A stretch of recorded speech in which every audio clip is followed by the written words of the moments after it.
समझ नहीं आउंदी किथे कब्जा लिया ते किथे कौन आई किसे दी नहीं सिर लैंदा ए। सत श्री अकाल जी मेरे सारे वीरां नूं स्वागत है तुहाडा अपने यूट्यूब चैनल एडिटर ज्ञान दे विच। अज गलबात करते हैं कि ਜਿਹੜੀ वीडियो तुसीं शेक इफैक्ट दे नाल देखी इदां दी वीडियो आपां वीन ऐप दे विच किवें बना सकदे हां। अपनी वीडियो नूं शुरू तो लेके अंत तक जरूर देखो। तो ਜਿਹੜੇ ਵੀਰ अपने चैनल ते अज नवे आए प्लीज़ अपने चैनल नूं सबसक्राइब करना ना भूलो ते अपनी वीडियो नूं बहुत शेयर कर दिया करो जी। चलो अपने वीडियो स्टार्ट करते हैं। मैं वीन ऐप ओपन करने बाद प्लस दे आइकन ते जाके मैं न्यू प्रोजेक्ट ते जाके फोटो सेलेक्ट कर लूँगा जिससे मैं शेक इफैक्ट के नाल वीडियो बना के दिखा देनी तुहानूं।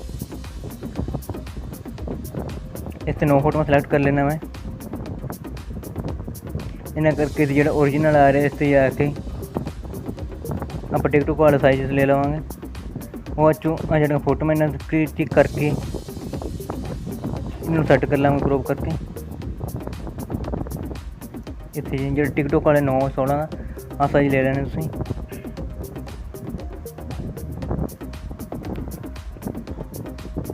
ते टिक करना है सारियां फोटो हम आप इधर सैट कर लाँगे।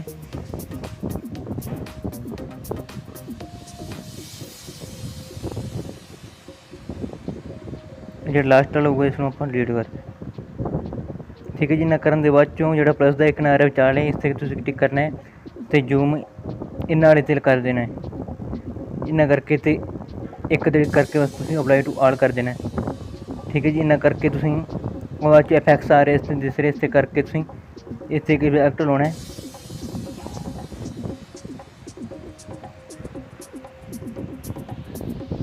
इस बैक करके आप इस ला देंगे तो इस भी अप्लाई टू आल कर देना है। इन्ना होने तैयार होने के बाद चों फिर तुसीं प्लस दे आइकन ते जाना वीडियो ते जाना ये उत्ते आप एक वीडियो ले लवांगे जेह्ड़े कि साउंड वाली है।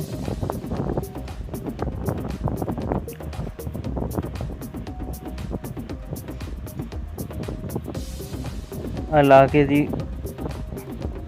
इसकी ओपोसिटी मैं घटा दूँगा तो जी इसकी ऑडियो बता दूँगा। हाँ तुहानूं चला के दिखा देना।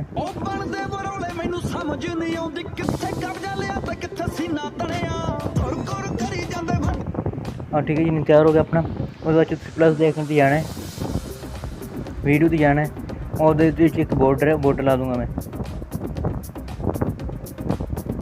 और बॉर्डर सेलेक्ट करके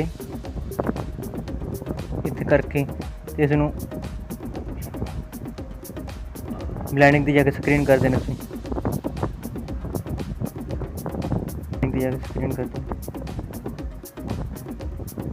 ये ओपोसिटी बता के अपना सैट है जी तो जो इसकी ओपोसिटी घटानी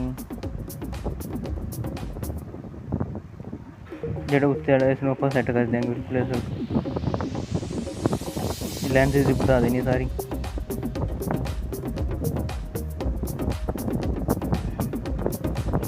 आज अपना तैयार है हम चला के दिखा देने।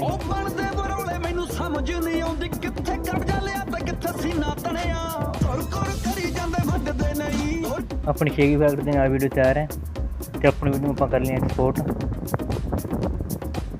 एक यार 30 करके आप ये करके एक्सपोर्ट कर लेने। तो अपने आज वीडियो तुहानूं किद्दां लगी प्लीज़ कमेंट करके दसो। तो अपनी वीडियो लाइक शेयर कर दिया करो। अपनी वीडियो देखने थोड़ा बहुत बहुत धन्यवाद।